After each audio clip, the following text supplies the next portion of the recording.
Hey, welcome to the Ready to Lose podcast, where we look at what's going on in our brains to create the health and weight loss that we want.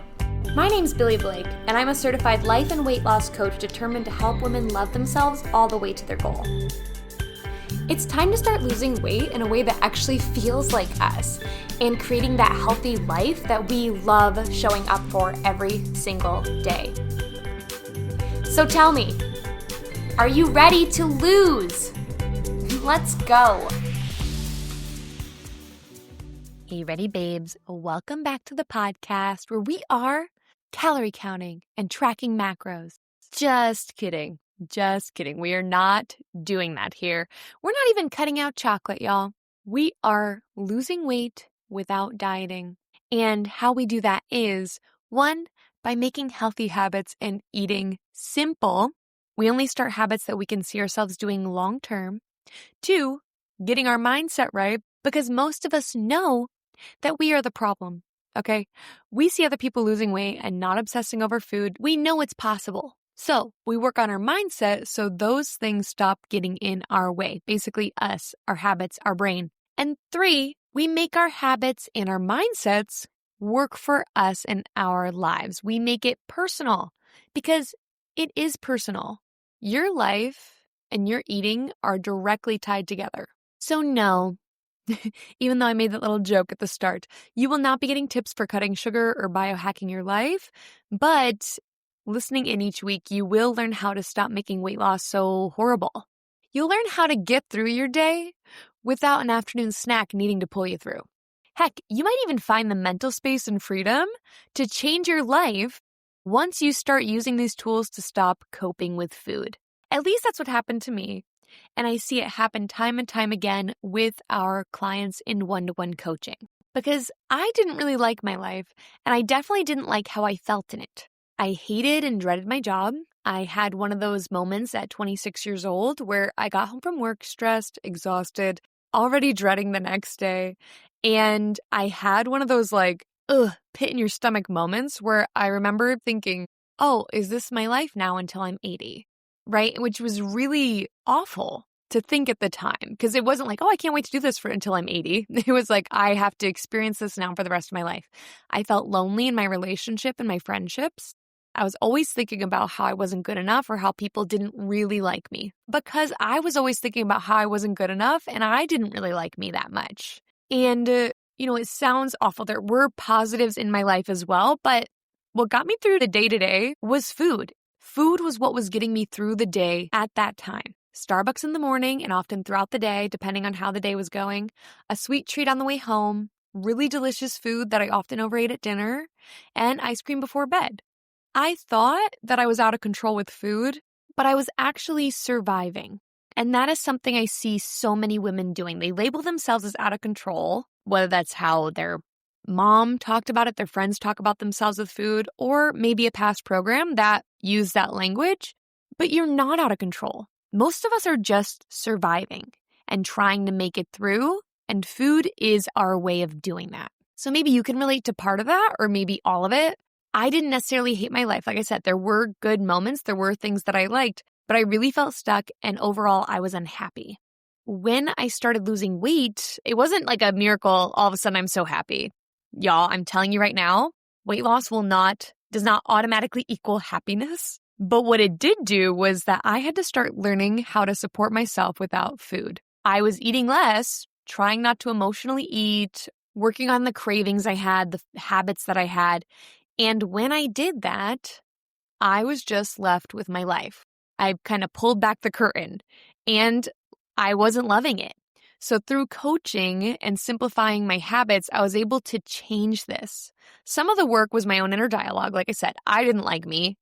I was judging myself throughout the day. I was, of course I hated work because I was always thinking about how I wasn't good enough, and everyone knew it or was about to find out. I know some of y'all can relate when you're getting through the day and you're like, when are people going to find out that I'm a fraud? You're talking about yourself in this way. Even if you're not saying it out loud, you're thinking it. If you are someone who's doing this right now, no wonder at the end of the day you need a snack, because all day you're like holding your breath, trying to make it through, judging yourself. It feels really bad. But beyond even my work, another piece was making my life actually enjoyable. I needed to learn how to fill my life with things I actually liked.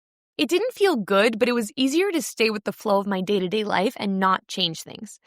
When food stopped making that bearable for me, I was just left with what my life was. And that's what today's episode is all about. After coaching women for 5-ish years now, losing my own weight, doing this work myself, I've seen this phenomenon happen time and time again where the women who are successful, people who successfully lose weight and keep it off, when someone's life is full of things they enjoy, they have other goals to focus on, they have hobbies, or they're spending time with friends, they overeat less, which, of course, helps them lose weight. You've probably experienced this yourself. It happens a lot on vacations, actually, especially a sightseeing or adventure type of vacation. Like, have you ever been so busy and so focused on the next thing you're going to see, the next thing you're excited for, and you're feeling that wonder, excitement, joy, you're just feeling present with where you are because you're taking in so much, that all of a sudden you realize, oh my gosh, I haven't eaten in a while. I'm kind of hungry. That is because your life is feeling full in that moment. You are present. You are enjoying life. And as a result, you aren't looking for food to make it better. You are automatically not obsessing over food. And I know some of y'all don't believe you're emotional eaters, so you might not be crying over ice cream, okay, crying over the pint of Ben & Jerry's at night. But if you are snacking in the middle of the afternoon at work, you're emotionally eating. If you are snacking when you get home from work, you are emotionally eating. You are looking for a snack to get you through because you're bored, or because you don't want to be where you are, or because you're stressed or annoyed about something. Now, obviously, we can't all go quit our jobs that we don't love and be on vacation 24/7. I mean, there are the travel vloggers or Instagrammers. They make it seem that way, but I know that they probably have stress and things they don't want to do too. Okay, so everyone's life is going to have those moments. So this isn't a miracle cure. You still need to work on your thoughts and your ability to support yourself when life is feeling bad or feeling negative, because it will. Like, the answer to this for me was not quitting my OT job. Eventually I did that. But guess what? Working for myself, also stressful. So it's not a cure-all to like, okay, if I leave this one thing, my life will be better. Another easy strategy that's available to you this week is to fill your life with more things that you're excited about. Now, this could be a trip or a little getaway, but it could also be getting outside for a walk or to feel some sunshine in the middle of the day. That was a big one I started doing at my job as well. When I worked in schools, none of them ever have good lighting. They have the overhead fluorescent. There's tons of windows, but the light, for some reason, is never getting in the window, okay? So during my lunch, I would go outside and sit in my car. If it was cold out, I would sit in my car and get some sunshine, or I would walk on the track, a little fresh air, a little movement. I also love spending time with my pets, so making sure I played with them or walked with them in the morning or when I got back from work was huge as well. Making plans with friends or going to events in my area that sounded interesting. One place near us hosts classes from like local business owners. So there's candle making classes, there's like different art classes, whether that's drawing, painting, making jewelry. There's history tours or history classes you could take, cocktail making, making hard cider. So one spring, I booked myself for a class once a month. If a friend wanted to go, great, but if not, I would at least go and learn something and chat with people who had similar interests, and that was something that gave me something to look forward to. It filled up my life. Creating was another big one for me. Simple things like making a reel or writing an email or a blog post did fulfill me.